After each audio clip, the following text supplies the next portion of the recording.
Et c'est donc une victoire écrasante qui se profile pour Alassane Ouattara. Un coup KO, c'était l'expression qu'utilisait son parti depuis des semaines pour parler du fait qu'il allait passer dès le premier tour. En effet, il est loin devant Jean-Louis Billon, un candidat de l'opposition qui lui n'a fait que 3%, ou encore Simone Yvette Gbagbo qui elle a fait 2,42%. Ce sont toujours des résultats provisoires. Pour être entérinés définitivement, eh bien, il faudra attendre qu'il soit proclamé par le Conseil constitutionnel qui a 5 jours pour le faire dans l'attente d'éventuelles réclamations.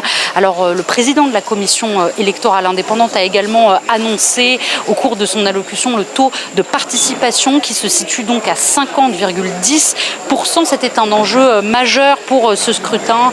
Elle a été massive dans la plupart des départements du Nord, le fief d'Alassane Ouattara comme chez lui à Kong où elle a atteint 99%. En revanche, elle était nettement moins importante dans le sud et dans l'ouest de la Côte d'Ivoire qui sont des régions historiquement favorables à l'opposition. À Abidjan, elle n'a pas dépassé les 50% dans la majorité des communes où c'était notamment la commune où elle était le plus faible, c'était à Cocody, donc une commune d'Abidjan où seulement 19% des électeurs se sont déplacés. Pour rappel, Laurent Gbagbo et Tidjane Thiam, les deux leaders des deux principaux partis d'opposition, n'ont pas participé à cette élection.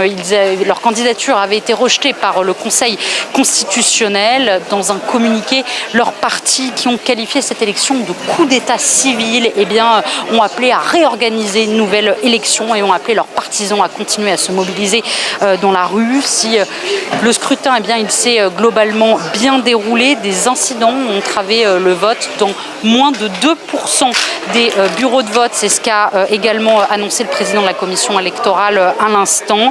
Des violences ont été signalées dans plusieurs localités du sud-ouest du pays, entraînant le décès, selon les autorités, de 4 personnes. 4 autres personnes avaient déjà perdu la vie au cours de mouvements de protestation contre le processus électoral intervenu les jours précédents.